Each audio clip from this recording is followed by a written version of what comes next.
pasa en las mejores familias, pasa. Ok.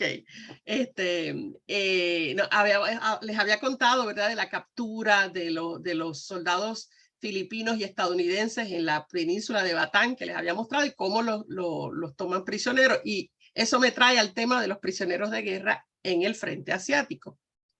Y los japoneses toman a los prisioneros, y les contaba que como ellos no están suscritos, espérate, que no quiere cambiar esto, a la Convención de Ginebra previa a esta guerra, que fue la Convención de 1929, no están obligados a cumplir con ella, ni Japón ni Estados Unidos. Sí lo están Alemania, perdón, ni Japón ni la Unión Soviética, sí lo están Alemania y Estados Unidos. Y por ejemplo, para darles un ejemplo de las cosas que dice la Convención de Ginebra, es que les decía que tienen privilegios para los oficiales. Cuando en un campamento de prisioneros hay oficiales, ellos los tienen que alojar aparte a los soldados comunes y corrientes, reciben mejor comida, más paquetes de la Cruz Roja. Todos los prisioneros tienen que tener acceso a paquetes de alimentos de la Cruz Roja. Tienen mejor atención médica, por ejemplo, y pueden mandar que los soldados que están por debajo de ellos sigan limpiándole las letrinas, lavándole las ropas, son como sus sirvientes. Y por supuesto no trabajan. Los oficiales no los pueden obligar a trabajar. Los japoneses van a utilizar inteligentemente a los prisioneros de guerra para hacer tareas, para hacer líneas de ferrocarril, puentes, carreteras, ¿verdad? Porque no les tienen que pagar. Así que en ese sentido es inteligente. No es necesariamente la manera correcta, pero es, no sé, me parece astuto. Siempre que haya prisioneros de guerra, se supone que la Cruz Roja Internacional tenga acceso, que pueda ir a los campamentos de prisioneros, que pueda inspeccionarlos y que hace informes sobre lo que encuentra. Eso pasa en cualquier circunstancia de guerra o de conflictos, incluso de guerras civiles. Entonces, esos acuerdos no, como les digo, no le aplican a Japón. Así que en Japón, en los campos de prisioneros, va a ser otra historia, ¿verdad? Estos privilegios, todas estas cosas, no las tienen que dar porque no firmaron la Convención de Ginebra. ¿Qué pasa? Que vamos a ver muchos abusos. Ahí les pongo, en total se calcula que los prisioneros de guerra capturados por Japón fueron unos 140,000. Y eran de distintos lugares porque había soldados de distintos lugares peleando contra ellos. Así que ahí les pongo los países para que vean. Las películas siempre nos muestran solamente a los estadounidenses y a los británicos, pero había australianos, canadienses, neozelandeses y también holandeses, porque recuerden que cuando Japón entra a las islas del Pacífico, las que eran de Holanda, pues ahí pelean contra holandeses y algunos terminan como prisioneros de guerra. Y bueno, los filipinos y los indios porque servían en ejércitos ya sea de Estados Unidos o en el de Gran Bretaña. Ahí ven que por esa foto de cuando los liberan, de la liberación de un campo, pueden ver claramente que están bastante malnutridos, ¿no? Se ve que no estaban bien alimentados. Y hay una cosa interesante que tiene que ver otra vez con la cultura japonesa. En la cultura japonesa, que se rige por el antiguo código Bushido, que era un código de conducta que usaban los samuráis. Y los samuráis no se rinden, nunca se rinden. Es una desvergüenza, es una tragedia rendirse. Entonces, si no se rinden, ¿qué hacen? Bueno, para no rendirse, matan tantos enemigos como puedan y luego se suicidan. Generalmente, si eran samurái, como tenían esa espada grande que yo les he mostrado varias veces, que se llama la katana, con esa misma espada hacían lo que se llama el seppuku, que mucha gente le llama el harakiri, pero en realidad el verdadero nombre es... ¿qué pasa? No, ok. Me entró una nota ahí que no sé. Eso es para salvar su honor, para morir con honor. ¿Qué pasa? Si ese es el pensamiento, ¿no? Que lo peor que te puede pasar es rendirte. Imagínense la falta de respeto que ellos sienten hacia esos soldados que se rindieron ante ellos y que son ahora sus prisioneros. No los respetan porque igual no respetan a ningún japonés que se rinda y se convierta en prisionero de guerra. Entonces, aquí lo que ustedes ven en esta foto son prisioneros de guerra japoneses capturados por los estadounidenses. Y fíjense que ellos todos están, como les están sacando una fotografía, miran hacia abajo. Es una desvergüenza, es algo terrible. Las familias no les van a querer hablar nunca más por haberse rendido. Nadie los va a respetar. Si regresan a Japón, no los van a respetar más, porque en la cultura de guerra japonesa, la rendición es la cosa más baja que uno puede hacer como soldado, ¿no? Así que tienen esa carga también y eso va a ser muy difícil que los soldados japoneses se rindan en cualquier circunstancia de guerra. Y ya les voy a mostrar las consecuencias que eso tiene. Ahí tengo un muchacho, Yamauchi Takeo, un soldado japonés que estaba en la isla de Saipan y contó cómo fue la liberación por los americanos. Si te tomaban vivo como prisionero, nunca podrías enfrentarte a tu propia familia. Habían sido enviados por sus vecinos con gritos de Banzai. Banzai es el grito de guerra. ¿Cómo podrían ahora volver a casa? A los que no se podían mover, o sea, que los iban a dejar porque tenían que irse de donde estaban los soldados, y había algunos que no se podían mover, se les decía que murieran, le daban a cada uno una granada de mano para que la hicieran estallar cuando se acercara el enemigo a ellos, que se quedaran ahí vivos. Cuando se acercara al enemigo, ¡pam!, explotaran la granada para poder matar más enemigos.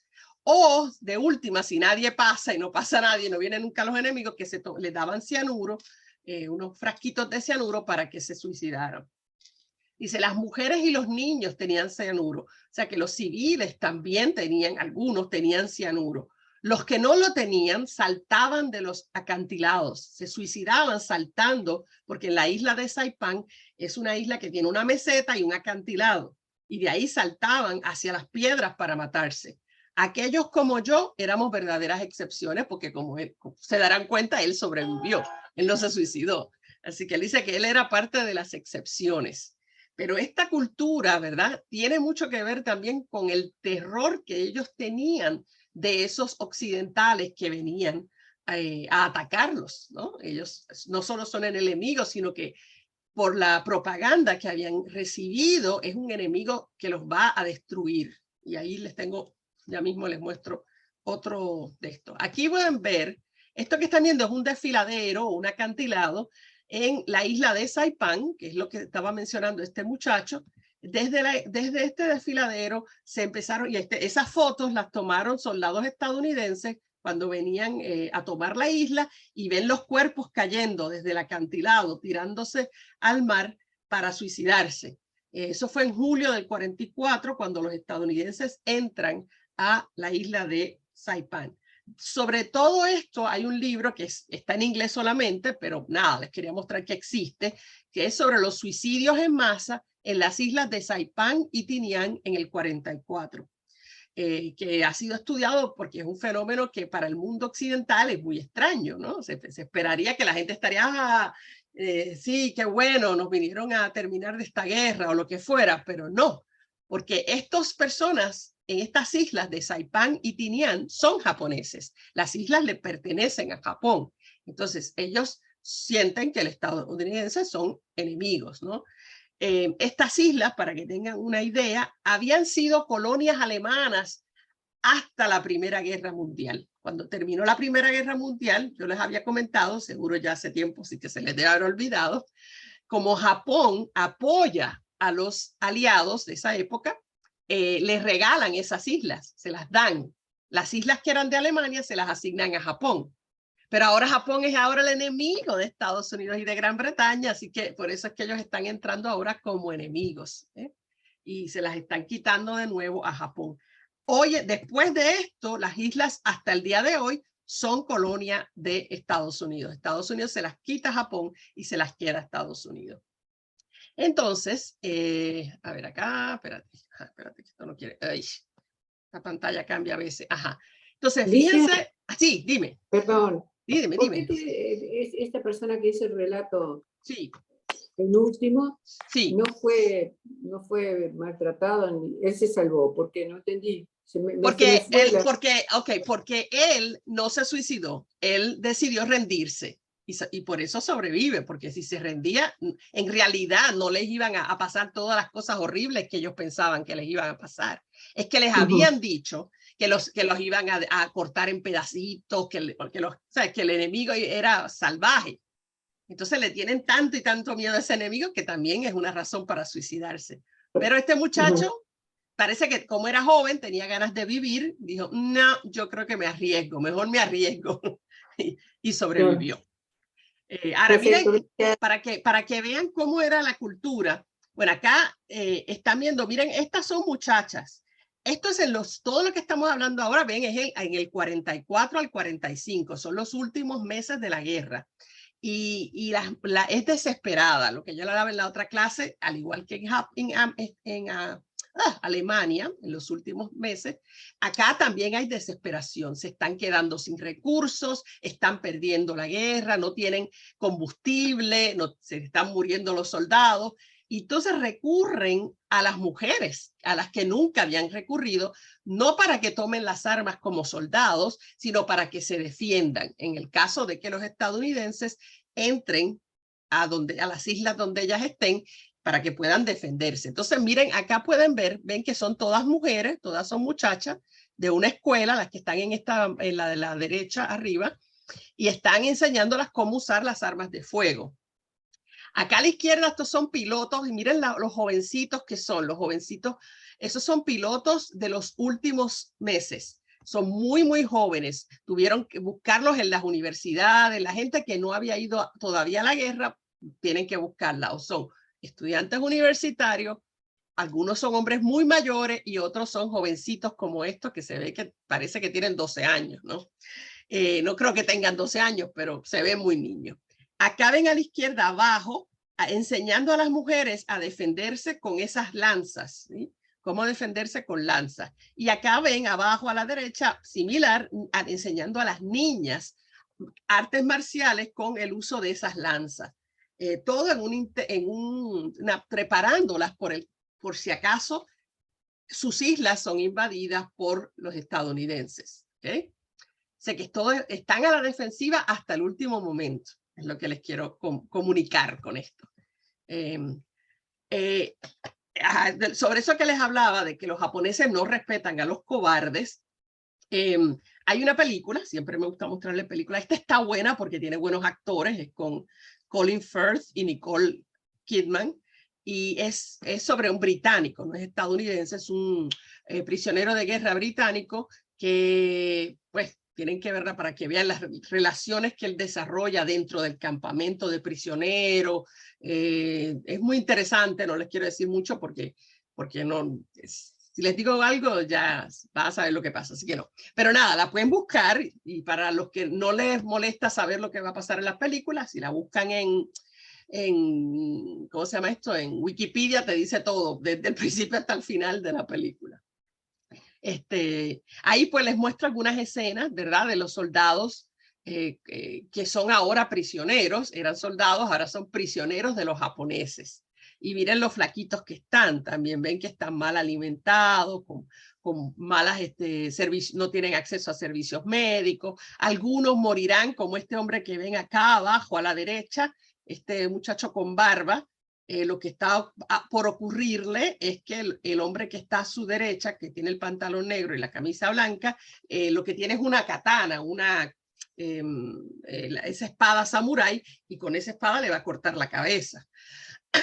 Alguna infracción habrá cometido, que esa era la manera en que los castigaban cuando hacían algo terrible.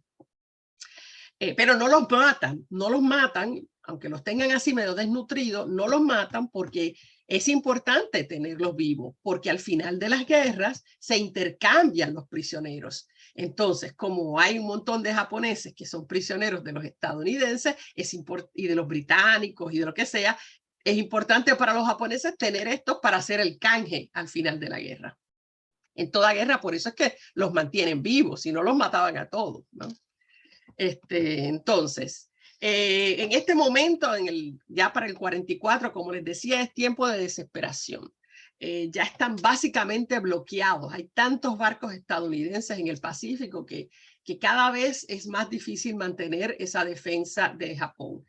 Han perdido el control de todas las islas que no eran japonesas, ya están los estadounidenses y británicos y canadienses y todas las fuerzas aliadas en el Pacífico ya están en las puertas de Japón.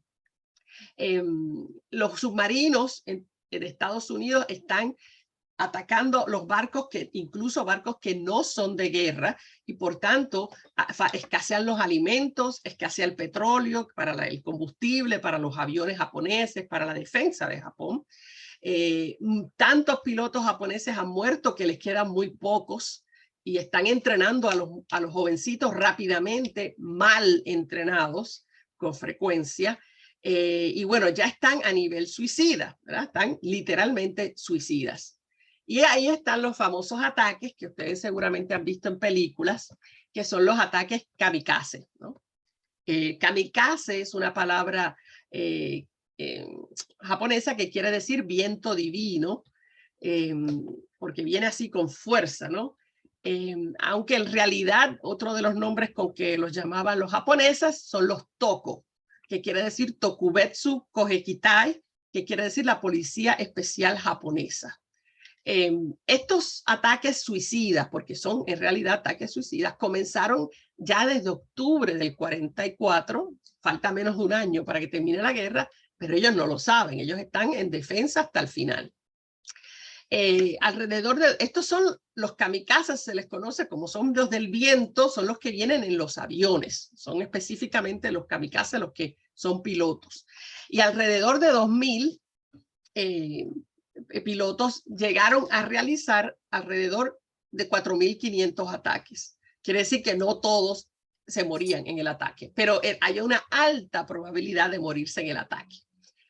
Al principio son muchachos, no, al principio no, en realidad siempre fueron voluntarios, porque el japonés, como se acuerdan que les había comentado, está más que feliz, está es como una cosa, un privilegio morir por el emperador. Así que no da trabajo conseguir voluntarios. Y entonces, esta es la manera en que ellos van a expresar esa lealtad que tienen hacia su emperador Hirohito. Ahí ven esto, creo que esta es una escena o es nada más una foto. Espérate, porque le tengo un video, pero no sé si es este. Déjame cliquear aquí. No, no es este. Ok. Ya mismo les muestro la ceremonia que hacían los kamikazes antes de montarse en los aviones, pero tiene que ver con tomar sake, toman sake, que es la bebida de arroz, el licor de arroz que es el más común en Japón, y hacen toda una ceremonia, ¿no? Para darle, me imagino, el valor y darle el agradecimiento por el sacrificio que van a hacer. Antes, muchos de ellos utilizan este pañuelo que se ponen en la cabeza, que se llama el harumaki, y que tiene la bandera, lo que ven ahí es la bandera del sol naciente, la bandera del Japón. Eso se lo ponían como protección también. Y ese emperador, que su nombre común allá le llaman el Showa, era una persona divina para los japoneses, era el descendiente directo de una diosa. Y sobre eso nos dice esta persona, Sato Hideo, dice, ni siquiera se nos permitía pisar un periódico que llevara la imagen del emperador. No podíamos envolver el almuerzo en un periódico que tuviera la imagen del emperador, porque el jugo o la salsa del almuerzo se podría filtrar y manchar la cara del emperador. Realmente es una figura divina, con carácter de divinidad, y para ellos dar la vida por él es, como les digo, un privilegio. Sin embargo, si lo fuéramos a ver desapasionadamente, como que no somos, porque no somos japoneses, si lo mira, esto en realidad no tiene ningún propósito militar lógico, porque los ataques ciertamente hacen daño, pero ellos están tan y tan mal, tienen tan pocas probabilidades de poder realmente detener a ese enemigo, que estos ataques, ¿verdad?, son más representativos que otra cosa, ¿no? Así que, ¿qué es lo que hacen? Por ejemplo, ahí ven lo que hacen. Envían a un piloto en un avioncito pequeño que cargue gasolina suficiente solo, porque es escasa la gasolina, solo la gasolina suficiente para llegar a algún portaaviones. Ese es el mejor, como el blanco perfecto, es un portaaviones, porque el portaaviones tiene aviones encima. Y si ellos atacan un portaaviones y destruyen unos cuantos aviones en la explosión, pues claro, el ataque es mucho mejor. Ahí ven exactamente el momento en que uno de estos aviones va a atacar un portaaviones estadounidense. Ya está ahí a punto de atacarlo. Pero tengo algunos videos. Entonces, para que me entiendan lo que sienten los kamikazes, aquí hay una carta que le escribió un kamikaze a sus padres en octubre del 44, antes de lanzarse en una misión. Miren lo que le dice. Queridos padres, por favor, felicítenme. Se me ha dado una espléndida oportunidad de morir. Este es mi último día y caeré como una radiante flor de cerezo. Los cerezos son muy importantes en la cultura japonesa. Seré un escudo para su majestad. Se refiere al emperador Hirohito. Y moriré limpiamente junto con mi líder de escuadrón y otros amigos. Desearía poder nacer 7 veces para cada vez golpear al enemigo. ¿Cómo aprecio esta oportunidad de morir como un hombre? Gracias, padres, por los 23 años durante los cuales me han cuidado e inspirado. Espero que mi presente acto recompense de alguna manera lo que han hecho por mí. Piensen bien en mí y sepan que Isao murió por nuestro país. Regresaré en espíritu, lo que ellos creen en la reencarnación, y espero con ansias su visita, la visita de sus padres, en el santuario de Yasukuni, donde todos los que mueren en la guerra son venerados en ese santuario. Dice, nuestro objetivo es lanzarnos contra los portaaviones del enemigo. Los camarógrafos han estado aquí para tomar nuestras fotos. Es posible que nos vean en los noticieros del teatro. Somos 16 guerreros manejando los bombarderos. Que nuestra muerte sea tan repentina y limpia como el quiebre de un cristal. Isao. O sea, ya ven los sentimientos que hay, la devoción y cómo esta muerte es una muerte, no hay una muerte mejor que esta, porque mueren como héroes, ¿no? Espérate, ya les voy a mostrar. Acá tengo otra cortita. Espérate, que dice, ahora soy miembro, es a los padres también, ahora soy miembro del Cuerpo Especial de Ataque Kamikaze. Mi vida se completará en los próximos 30 días. Mi oportunidad llegará. La muerte y yo estamos esperando. El entrenamiento y la práctica han sido rigurosos, pero vale la pena si podemos morir hermosamente y por una causa. Muero resignado con la esperanza de que mi vida sirva como un documento humano. El mundo en el que viví estaba demasiado lleno de discordia. Nos sumergiremos en los barcos enemigos acariciando la convicción de que Japón ha sido y será un lugar donde solo se permiten hogares encantadores, mujeres valientes y hermosas amistades. ¿Cuál es el deber de hoy? Es luchar. ¿Cuál es el deber mañana? Es ganar. ¿Cuál es el deber diario? Es morir. Morimos en la batalla sin quejarnos. Sin quejarnos. No, puse al final, como los cerezos en flor en la primavera, caigamos limpia y radiantemente. Así que esto es una muerte de mucho honor. Hoy en día, los que puedan algún día, ¿verdad?, o que han estado en Japón, capaz que conocen este Museo de la Paz, se llama el Museo de la Paz, en Chirán, Japón, y hace homenaje a todos los kamikazes y a los otros que murieron en estos ataques suicidas, los tocos. Y ahí ven, por ejemplo, aquí ven cómo se ven, están todas las fotos de ellos, porque eso así es interesante que antes de que se fueran en sus misiones suicidas, siempre se fotografiaba y a veces les sacaban video para que quedara eso y ¿verdad?, llevarlo al santuario de Yasukuni, porque no va a quedar cuerpo, ¿verdad? La manera en que van a morir, imagínense, si se tiran con ese avión, es un ataque suicida, va a explotar y ahí no va a quedar nada de ellos. Así que lo único que va a quedar es esta foto. Así que el gobierno japonés se ocupaba de sacarle fotos. Fíjense acá, otra cosa que hacen con frecuencia, antes de salir los pilotos, traen muchachitas. Ajá. ¿Alguien está preguntándome? No, ok. Ok, déjame silenciar entonces. Okay. Ahí ven que les traían muchachitas, jovencitas. La mayoría de estos niños, estos muchachos eran muy jóvenes, no habían tenido esposas, nunca no han tenido novias, nada de eso. Así que las muchachas, pues, las ven de lejos, ¿no? Y ese día antes de las misiones, cuando van a salir los distintos pilotos, le llevan a estas muchachitas, ven que los saludan con flores según se van. Lo trataban de hacer la cosa más suave, me imagino, posible. Aquí van a ver una ceremonia de los pilotos. Se la voy a mostrar desde el minuto 36. Aquí lo tengo. Okay. No.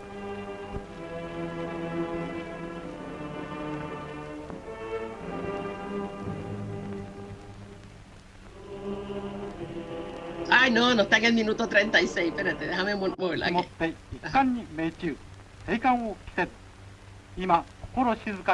Ahí están los pilotos, ¿lo ven?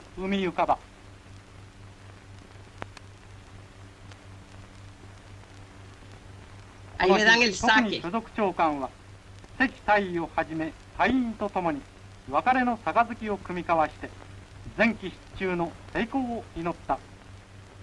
Fíjense si está mal que todos tienen que tomar de la misma tacita. Imagínense.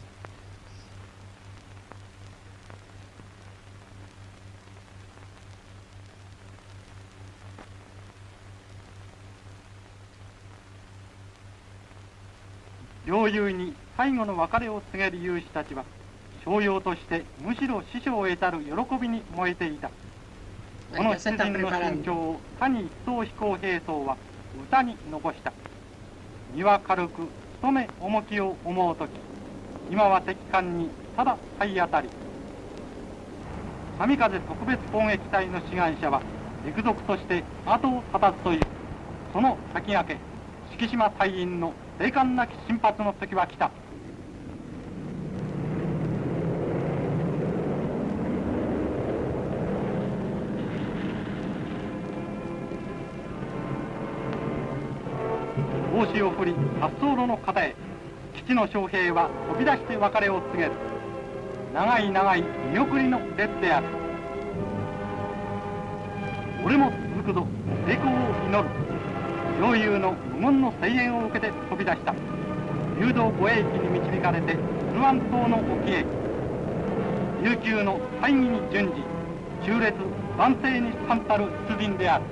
Okay.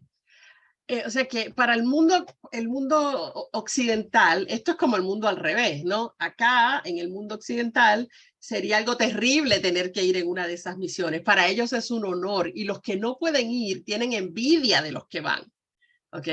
O sea, es una cultura completamente diferente. En total, leí en otro lugar que haya habido 900 aviones que participaron en los ataques kamikaze y que solamente lograron hundir 11 barcos y causarle daños a 22. O sea que no fueron en realidad, no hicieron ninguna gran diferencia, excepto la muerte de los que iban los pilotos. Aquí ven un ataque kamikaze. He's filing a story for Time magazine when the Japanese, who have been relatively silent, suddenly strike.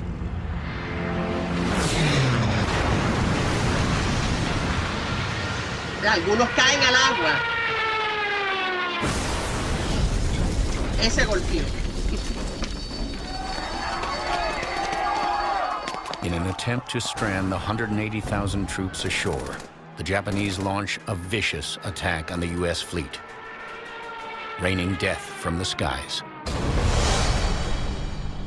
Although they had first hurled kamikazes at American warships months earlier, this time it's not just a few planes, but hundreds. Son cientos de aviones en ese ataque. They blew themselves up on Attu. They hurled themselves off cliffs on Saipan. Now the Japs have finally put their mania for suicide to effective use.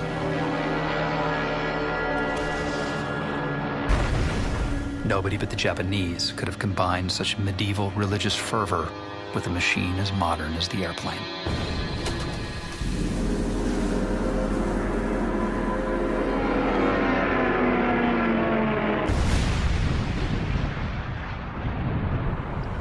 Bueno, ahí agarran la idea. En ese ataque en particular hubo cientos y cientos de aviones que atacaron y que dañaron esos barcos que les digo acá. Ajá. Ahí ven desde el punto de vista, desde el portaaviones, cómo se ve los resultados de un ataque como este. Y acá lo van a ver desde el punto de vista del piloto. ¿Okay? Pero es un vuelo particular. Este no es un avión como los que vieron. Esto es un avión pequeño que se llama el MX-YZ Oka, que Oka quiere decir flor de cerezo. Y cuando se le llama así porque cuando las flores caen del árbol de cerezo, nunca regresan al árbol. Igual que estos muchachos nunca van a regresar. Este pequeño artefacto donde van a ver al piloto tiene un motor de cohete.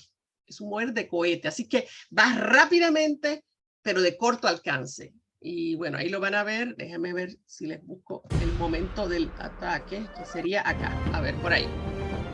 Esta es parte de simulación y parte real. Ahí.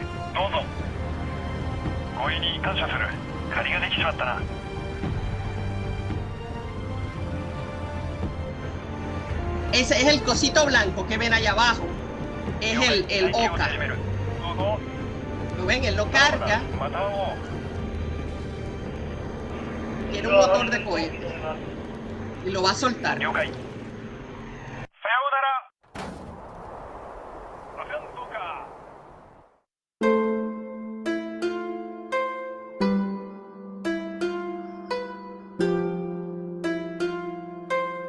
ver si le enseñan ahora cuando viene bajando. Ahí va.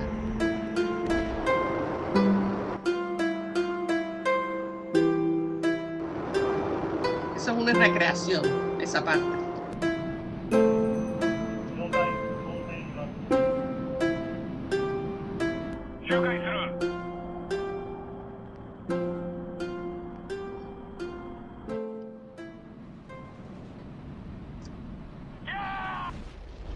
Y ahí contacto. Misión cumplida, lo que le está diciendo.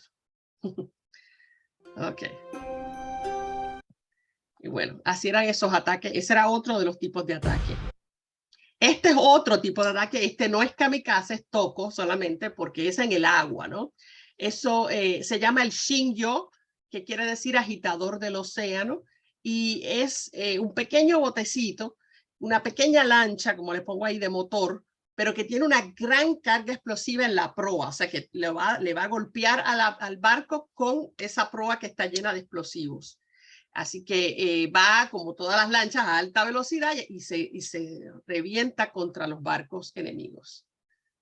El otro es el Kaiten, que es en realidad dos torpedos, los fusionan, los sueldan, no sé cómo se dice, sueldan juntos y está lleno con 3.000 libras de explosivos. Y ya va un piloto ahí, dentro de esa cosa que construyen, va un piloto que va para no regresar, ¿sí? Entonces él va a hacer el ataque directamente. Sobre esto dice Yokota Yutaka, piloto voluntario de uno de estos, de un Kaiten. Dice, nuestra hora había llegado. Una vez más nos atamos el hachimachi a la cabeza, hachimaki, porque éramos hombres, éramos vanidosos. Hubiera sido una vergüenza perder la compostura. Nada me vino a la mente excepto cumplir nuestro objetivo. Debes tener éxito, un éxito absoluto. Eso es todo lo que puedo aceptar. Sin embargo, ¿por qué tenemos su testimonio? Porque cuando él trató de hacer el ataque, su Kaiten no funcionó. No perdió fuerza y no llegó hasta el barco y se salvó. Así que algunos que fallaron, en realidad, son los que sobrevivieron. Y entonces, como les decía, para este momento Japón ha perdido todo. Todo lo que ven acá en rojo, todo han sido ataques previos. Y lo único que le queda es Japón misma. Lo que pasa es que Japón es una isla. Es una isla, no es un archipiélago de islas. Son muchas islas. ¿Okay? Y la primera isla que es parte directa de Japón, que va a ser atacada, va a ser Okinawa. pero antes de esa está Iwo Jima también, perdón, que no lo habíamos visto antes, que es atacada entre febrero y marzo del 45. Es un ataque bastante largo porque la isla estaba esperando el ataque, hay muchos soldados y habían preparado en esta isla todo un mundo subterráneo, un montón de cavernas para que los soldados pudieran protegerse del ataque enemigo. La isla es muy agreste, como pueden ver ahí, ahí lo que están viendo es la isla. No es una isla como ustedes imaginarían las islas del Caribe, porque en realidad es un volcán. La isla es un volcán inactivo y es todo tierra, lo que tiene es como una arena volcánica, que es lo que ven ahí, por eso es que es oscura, es como una ceniza y además es sulfurosa, tiene olor a sulfuro y contiene sulfuro. Así que es un ambiente bien agreste para los que pelean ahí. Pero Estados Unidos, que obviamente en este momento, el 44, ya está en completo dominio, toma la isla, teniendo muchas pérdidas, pero toma la isla. Y esta es una famosa fotografía que toman cuando se van al monte, creo que era el monte Hichibachi o algo así se llama, no, Suribachi, y ahí ponen la bandera estadounidense. De esto hay una estatua en los Estados Unidos, en Virginia. Y en ese ataque de Iwo Jima es una de las pocas batallas en que los estadounidenses perdieron más soldados que los japoneses, pero ganaron, al final ganaron, pero les costó mucho ganar. Y es importante que recuerden esto porque esto va a tener un impacto en los militares, en los mandos militares estadounidenses. Ay, perdón, Elena, que no había visto tu mano, ya te atiendo ya mismo. Deja terminar esta idea. Como van a morir tantos soldados para agarrar esta pequeñísima isla de Iwo Jima, esto va a tener un impacto porque los altos mandos militares de Estados Unidos van a decir, wow, ¿cuántos soldados vamos a perder cuando entremos a Japón? Porque están reconociendo que los soldados japoneses ahora están defendiendo a muerte. En otras islas no fue igual. Se iban de la isla y que se fastidie la isla y que los agarren los americanos y los británicos.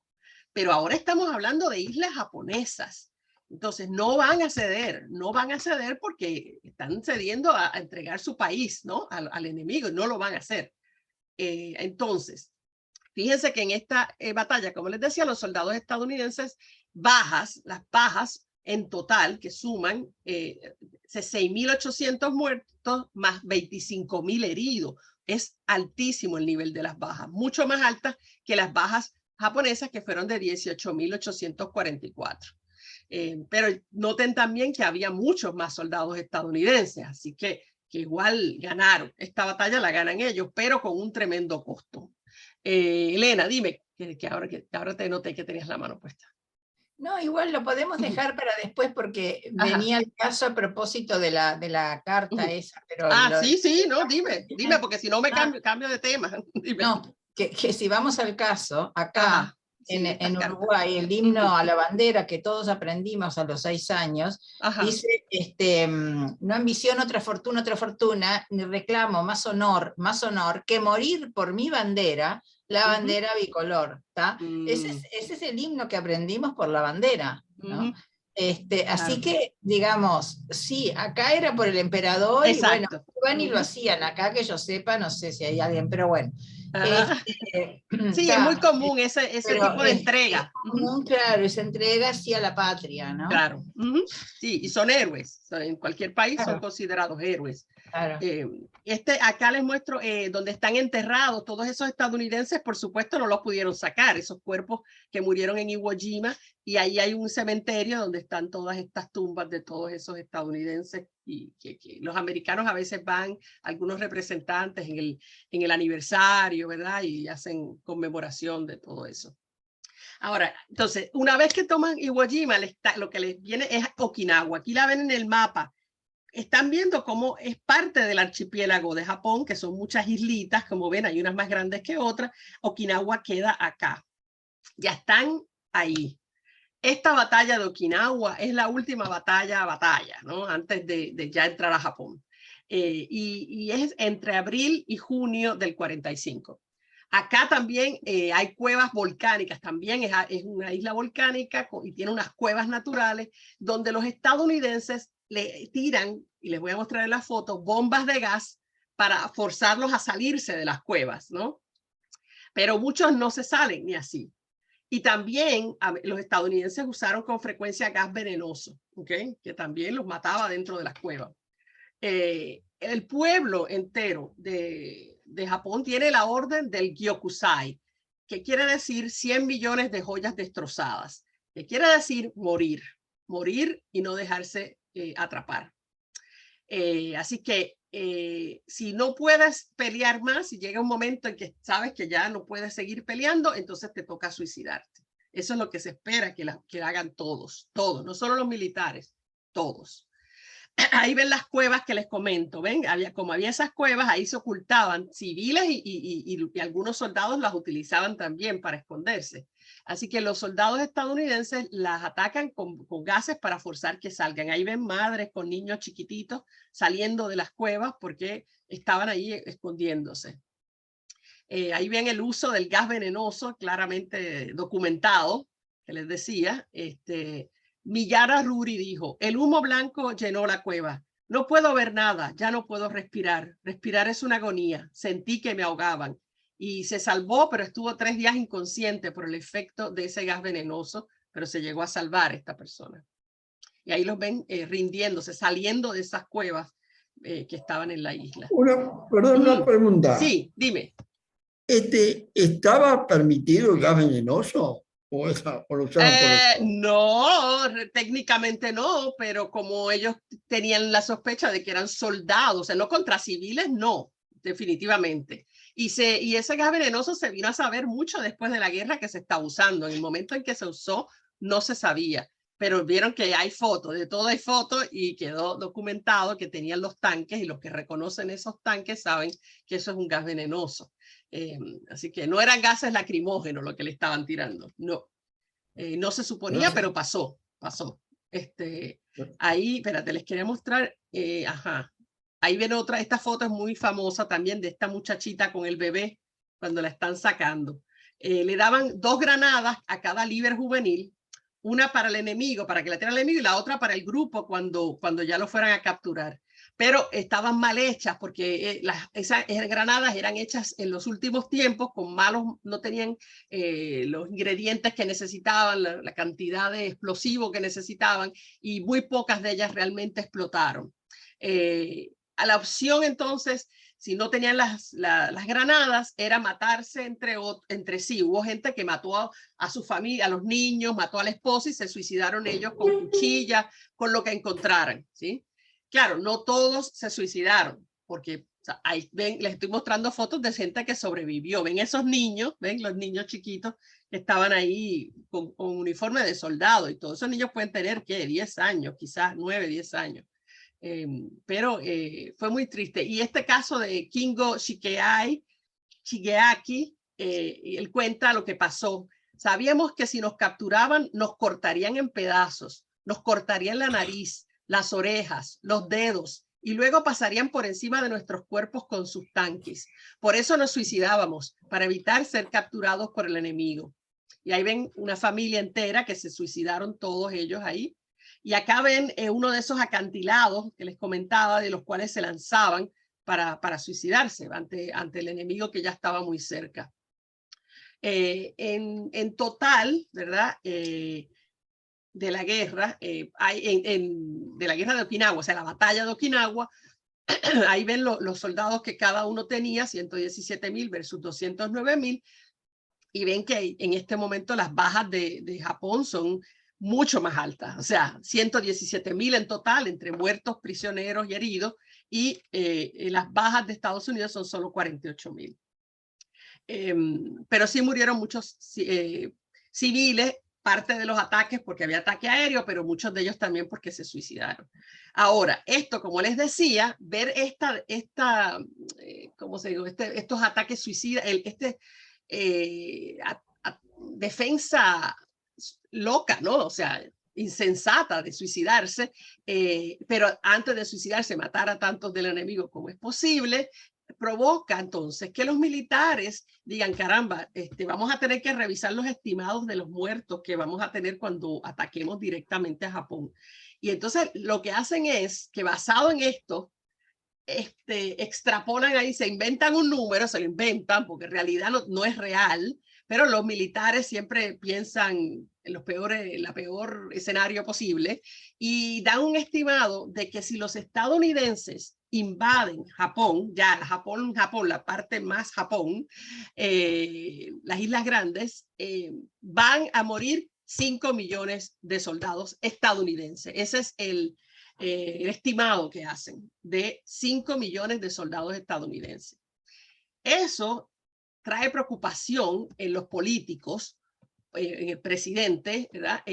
Porque hay estamos hablando de 44-45, en el 46 ya va a haber elecciones de nuevo en los Estados Unidos y los presidentes de Estados Unidos siempre están pensando en la próxima elección porque son cada 4 años y ya les empieza esa preocupación que vamos a dejar que mueran 5 millones de soldados. Si mueren 5 millones de soldados estadounidenses, vamos a perder las elecciones.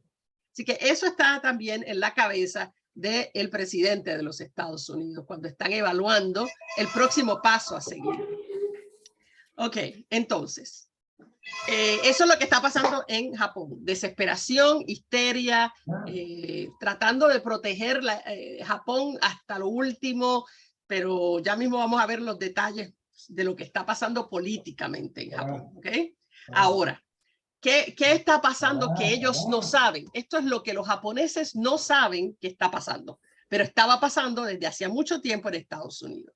Y es la creación de la bomba atómica. ¿Ok? Y les cuento, ¿cómo empieza eso de la bomba atómica? Bueno, empieza con esta carta. Esta carta, fíjense quién la envía, Albert Einstein. Le envía esta carta al presidente Roosevelt y la fecha de la carta es interesante porque la fecha de la carta es 2 de agosto de 1939. La guerra ni siquiera ha empezado, la guerra empezó el 1 de septiembre de 1939. Así que es antes de que empiece. ¿Dónde está Albert Einstein? Está en los Estados Unidos. Está viviendo en Long Island, que es Nueva York, porque él es profesor en la Universidad de Princeton, en Nueva Jersey, en Estados Unidos. Y él envía esta carta al presidente contándole qué es lo que dice la carta. Le habla de los trabajos que él conoce que se han estado haciendo con energía nuclear y las posibilidades que tiene la energía nuclear. Es una carta de 2 páginas, no se la voy a decir toda completa, pero les cuento de qué se trataba. Él, por supuesto, es alemán, ¿sí? Y así que él sabía un poco de cómo estaban las ciencias alemanas al momento de él haberse ido de Alemania, en el 33 creo que se había ido, o 34. Y él es judío también. Y él le dice que los científicos alemanes ya estaban trabajando, cuando él estaba en Alemania, en cómo desencadenar una reacción nuclear en cadena a través de una masa de uranio para crear una bomba que va a ser súper potente. Todo esto, por supuesto, está en el pensamiento, no existe la bomba. Él está diciendo, allá hay científicos en Alemania y son buenos y ellos saben y están trabajando con esto. Así que yo creo, señor presidente, que lo que usted debe hacer es empezar a preparar una suya, por si acaso aquellos la hacen, que usted tenga la suya, ¿sí? Claro, Albert Einstein, después que se lanza la bomba atómica, le van a preguntar en una entrevista, ¿qué piensa usted hoy en día? Viendo lo que pasó, ¿qué piensa de esa carta que usted le envía al presidente? Y dijo, fue un gran error. Porque él no esperaba que la bomba se usara contra civiles. Él pensó que si se hacía esa bomba, primero que solo la usarían si eran atacados por ella, por los alemanes, primero que todo. Era defensiva como él la vio. Y segundo, solo contra un sitio militar, nunca contra civiles. Pero no fue así. Acá les cuento. Entonces, ¿qué pasa? ¿Qué estaba pasando? Había otros países que también estaban trabajando en esto. Japón estaba trabajando también en experimentos de fisión nuclear y la Unión Soviética también. Estos dos que ustedes ven aquí son el doctor Sakharov y el doctor Kurchatov, que eran los padres del programa nuclear soviético. Ahora, El problema es que aunque Japón, Alemania y la Unión Soviética ya estaban experimentando con fisión nuclear, que es la base de las bombas nucleares, tenían dos problemas. Como sus países estaban siendo atacados, ¿ok? Habían sido invadidos o están atacando, y eso les cuesta mucho dinero, en cualquiera de las dos circunstancias, no hay dinero para investigación, o sea que eso fue la suerte que tuvieron los estadounidenses de que eso no progresó después que empezó la guerra, porque no había dinero y porque como esos países, Japón, la Unión Soviética y Alemania estaban bajo fuego, ¿ok? No podían continuar esta investigación porque siendo bombardeado es peligrosísimo trabajar con bombas nucleares y que te bombardeen y te jodiste tú y tu gente en vez de joder al enemigo, ¿no? Así que no hay manera de que ellos trabajen, están detenidas esta investigación en estos países. Pero Estados Unidos tiene una ventaja, a ellos nadie los está atacando, así que tienen la facilidad de crear los laboratorios para desarrollar las bombas atómicas. Y entonces esto va a ocurrir en lo que se llama el Proyecto Manhattan. Era un proyecto 100% secreto, totalmente secreto. No todo el proyecto se hace en un solo lugar, ¿verdad? También por motivos de seguridad. Hay laboratorios por un... Aquí les muestro, hay partes que están en Chicago, partes en Washington, el estado de Washington, partes en Nuevo México, otras partes son en Tennessee. Y la investigación sobre fisión nuclear se hizo en la Universidad de Columbia en Nueva York. El proyecto, la carta fue en el 39, pero el proyecto empieza en el verano del 42. Y en total costó $2.000 millones de la época, que si fueran de hoy, serían 31.000 millones de hoy. Y los más conocidos son los laboratorios secretos que estaban en este lugar que ven aquí, en que se llama, dice aquí en el mapa, Trinity Site Alamogordo, en Nuevo México. Pues ahí, en ese lugar, que es en medio de un desierto, eso es en medio de un desierto, hay unos laboratorios y ahí es donde se va a hacer la bomba. Ahí es donde se va a hacer y donde se va a hacer estallar el primer ensayo de la bomba. El lugar era tan y tan secreto que no tenía dirección física ni dirección postal. La única manera de enviar correspondencia a ese lugar y recibirla era a través de otro estado, de otra de las oficinas en Washington D.C. y ellos de allá mandaban una persona que trajera la correspondencia, pero nadie sabía la dirección del lugar. Y todos los científicos y otras personas que trabajaban allí, que fueron unos 600 científicos y otras personas, en total 130.000 personas trabajaron en ese laboratorio, todos tenían que firmar un documento de absoluto secreto y si revelaban cualquier información, estaban sujetos a $10.000 de multa y 10 años de prisión. Así que se aseguraron que esto quedara totalmente secreto. Entre los científicos no estaba Einstein. Einstein no fue uno de los científicos que estuvo ahí. Él estaba enseñando, él era mayor ya también. Pero hay dos que son importantes. Enrico Fermi, que era italiano y que había sido Nobel de Física en el 1938, y Niels Bohr, que era danés y había escapado, y había sido Nobel de Física en 1922. Esos dos son los más importantes de los científicos que estaban allí.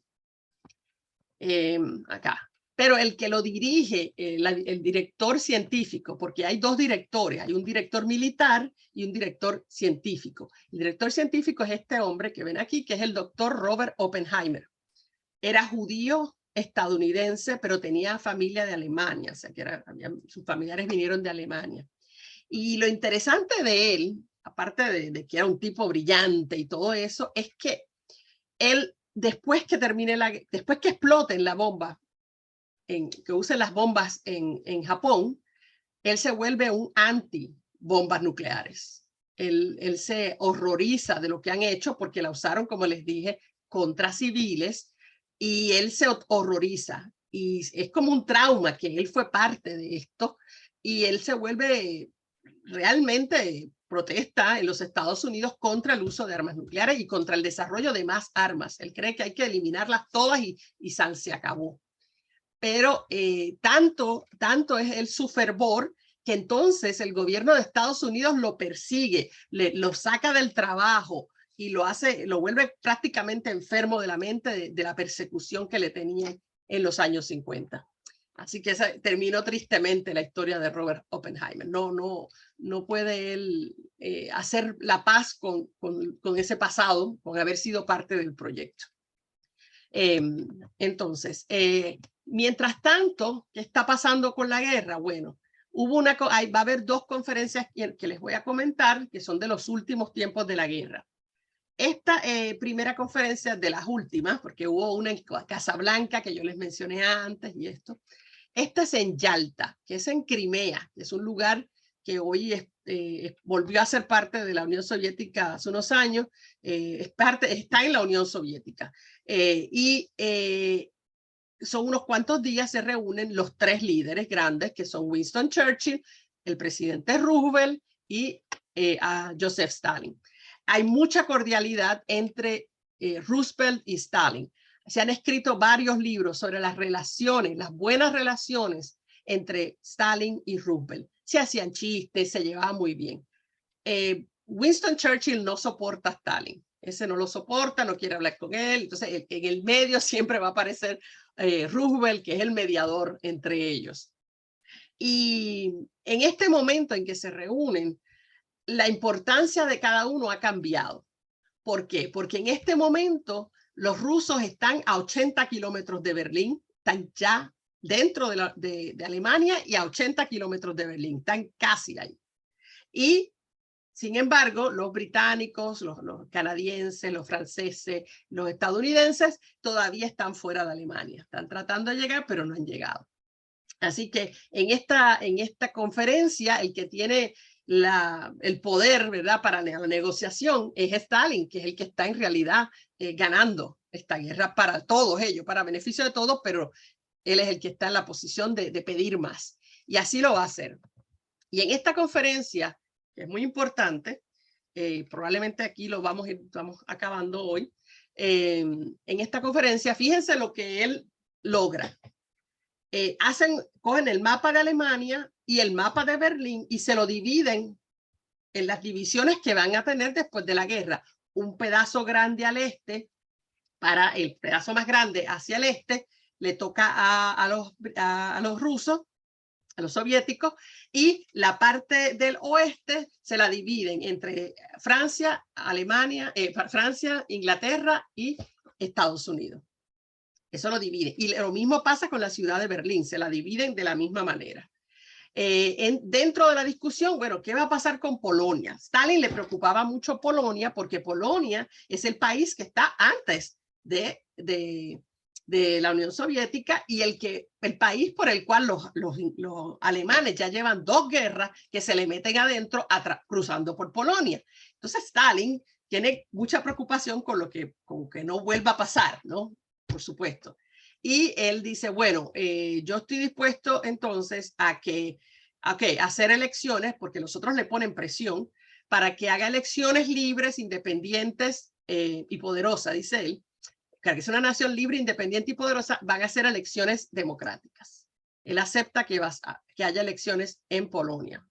Y ofrece, y esto es lo más importante que quiero que se acuerden, aunque se lo voy a machacar y machacar y machacar, es que Stalin, y esto es una fecha que no se les debe olvidar, le dice en esa reunión a los otros dos que una vez que se acabe la guerra ¿cómo se llama esto? En Europa, en ese momento todavía no se ha acabado, estamos en febrero del 45.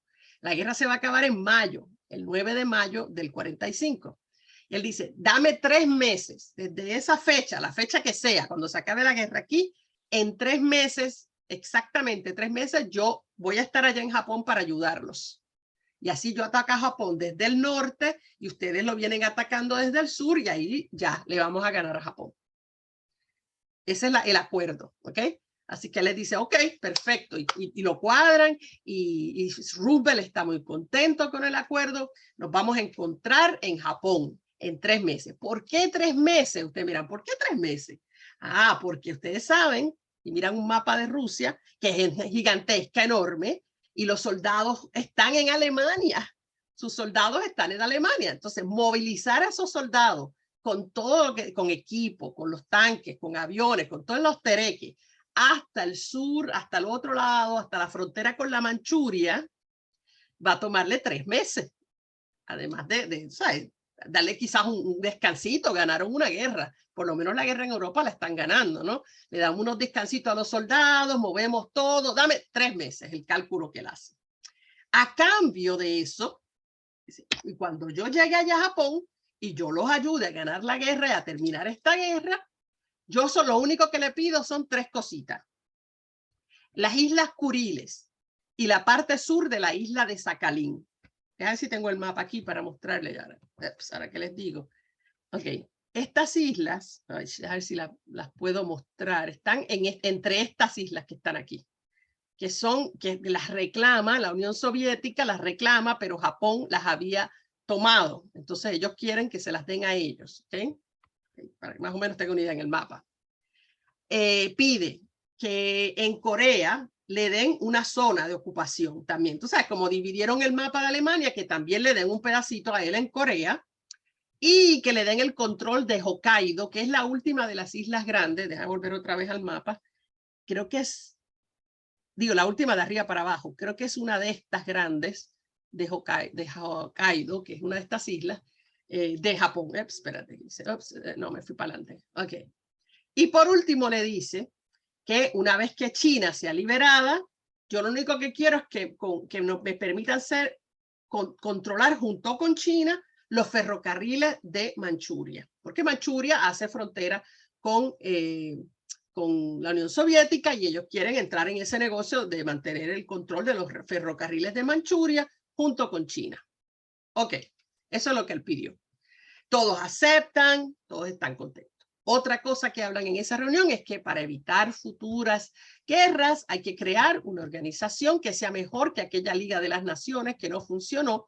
Por lo tanto, en esta todos los países tienen que poder entrar. En algún momento la idea era que todos los países pudieran estar. Y les dicen ya la Organización de las Naciones Unidas, que es la ONU, que se va a crear prontamente, creo que es en abril de ese mismo año. En los 2 meses se va a crear. Interesante. Fíjense que están dividiendo el mapa de Alemania, dividiendo a Polonia, hablando de Polonia, de hacer elecciones. ¿Y dónde están? Hablando de China, hablan de China, y bueno, te voy a dar los ferrocarriles con China. ¿Y dónde están los chinos para decir que aceptan eso? No se supone que, si son tan democráticos, no se supone que hay que preguntarle a China si quiere hacerlo. No se supone que le pregunten a los polacos si quieren hacer una elección y cómo la quieren hacer. Entonces, esto de ser democrático es como que más o menos democrático. No es democrático. Nunca se la crean porque no lo es. Así que esos son los acuerdos hasta febrero del 45. El problema que vamos a ver en la clase que viene es que caput, antes de la próxima reunión de Potsdam, Roosevelt se va a morir. Inesperadamente le da un ACV, como dice usted, un ACV, y se muere. Y eso provoca que el vicepresidente se haga presidente, porque en Estados Unidos la ley es así. Si muere el presidente, el vicepresidente toma el lugar. ¿Y quién es el vicepresidente? Harry Truman. Y Harry Truman, como vicepresidente, ni siquiera sabe que existe la bomba atómica, porque el vicepresidente de Estados Unidos no tiene que saber nada de nada. La Constitución no le da funciones en absoluto. Él no sabe lo que está pasando.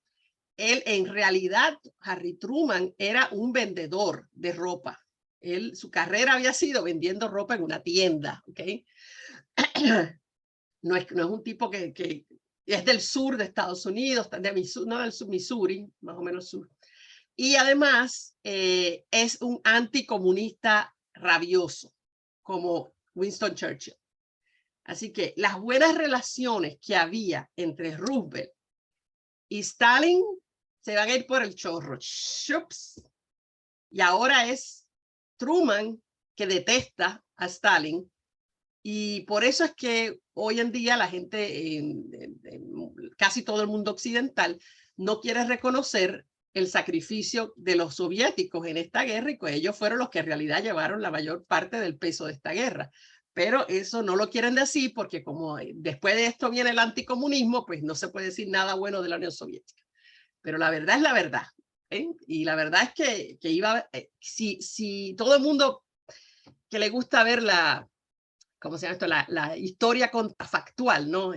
¿Qué tal si? ¿Qué hubiera pasado si no se muere Roosevelt? Mucha gente dice, capaz que nunca hubiera usado las bombas atómicas, capaz que no las hubiera usado definitivamente contra civiles.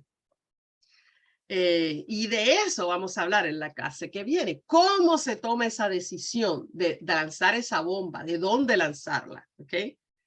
¿Qué factores hay? Porque los científicos van a dar una opinión, los militares dicen otra cosa y los políticos dicen otra cosa en Estados Unidos. Y Truman, que todo esto está pasando y él acaba de ser presidente, se acaba de hacer presidente, lo va a jugar como una carta para joder a la Unión Soviética. Y por eso les voy a recordar en la clase que viene empezando esa fecha, que es la fecha en que Stalin dice voy a venir a ayudarlos. La fecha es el 10 de agosto del 1945. Se cuenta conmigo, voy a estar allí el 10 de agosto de 1945. No es una casualidad que las dos bombas se lanzan el 6 y el 9 de agosto. No es casualidad. Y entonces, la clase que viene, les voy a mostrar para que ustedes vean en los diarios de Truman cómo le explica que hay que hacer esto antes del 10 de agosto.